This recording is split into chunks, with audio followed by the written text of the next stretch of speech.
Hello guys, welcome back to my channel. അപ്പോൾ ഇന്ന് താത്താടെ വീട്ടിലായിരുന്നു.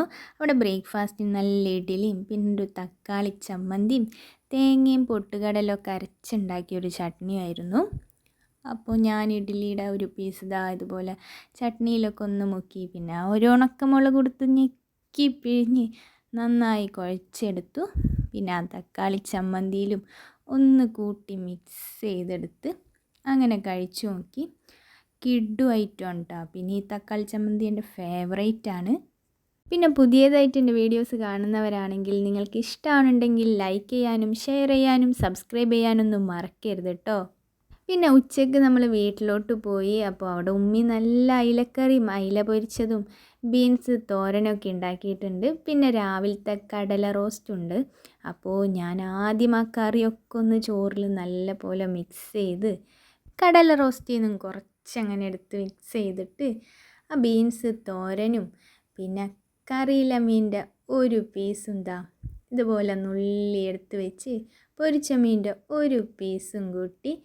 അപ്പോൾ അയില കുറച്ച് ദിവസങ്ങൾക്ക് ശേഷം കിട്ടിയോണ്ടാണോ എന്നറിയില്ല, അടിപൊളി തന്നെയായിരുന്നു. അപ്പോൾ ഞാൻ എല്ലാം കൂടെ ഒന്ന് മിക്സ് ചെയ്തെടുത്ത് കഴിച്ച് നോക്കി. വാവ്, അഡാർ ഐറ്റം. അപ്പോൾ ഇതെല്ലാം ഒന്നിനൊന്ന് മെച്ചം തന്നെയാണ്. ഞാൻ ആസ്വദിച്ച് കഴിച്ചുകൊണ്ടിരുന്നു.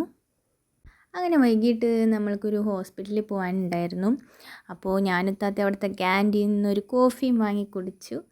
അങ്ങനെ എല്ലാം കഴിഞ്ഞ് വരുന്ന വഴിക്ക് നമ്മൾ വേറൊരു ഷോപ്പിൽ കയറിയിട്ട് മസാല ദോശയാണ് ഓർഡർ ചെയ്തത്.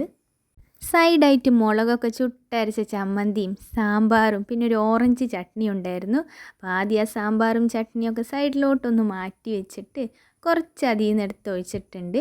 അപ്പോൾ ആരംഭിക്കല്ലേ. ആ ദോശയുടെ ഒരു പ്ലെയിൻ പീസ് ഇതുപോലെ നുള്ളിയെടുത്ത് പിന്നെ ചട്നിയിലും സാമ്പാറിലും ചമ്മന്തിയിലൊക്കെ ഒന്ന് മുക്കി അങ്ങനെ കഴിച്ചു നോക്കി. കിടുവായിരുന്നു കേട്ടോ. പിന്നെ ആ മസാലയോട് കൂടിയ ദോശയുടെ വലിയൊരു പീസ് നുള്ളിയെടുത്ത് ആ ചട്നിയിലും സാമ്പാറിലൊക്കെ ഒന്ന് മിക്സ് ചെയ്തും കഴിച്ചു നോക്കി. പറയാനൊന്നുമില്ല, അത്രയ്ക്ക് ടേസ്റ്റി ആയിരുന്നു. പിന്നെ കുറേ നാളുകൾക്ക് ശേഷമാണ് ഇത്രയും വലിയൊരു ദോശ ഞാൻ കഴിക്കണത്. വീട്ടിലുണ്ടാക്കണേക്കാളും എനിക്കിഷ്ടം പുറത്തെ മസാല ദോശ തന്നെയാണ്. അപ്പോൾ എല്ലാം കഴിച്ച് നമ്മൾ വീട്ടിലോട്ട് പോന്നു. ഇതൊക്കെയായിരുന്നു ഇന്നത്തെ ഫുഡിങ് വിശേഷങ്ങൾ. അപ്പോൾ നിങ്ങളും കഴിച്ചുകൊണ്ടിരിക്കുക guys. Thank you for watching my video. Next വീഡിയോയിൽ കാണുന്നവരേക്കും ബൈ.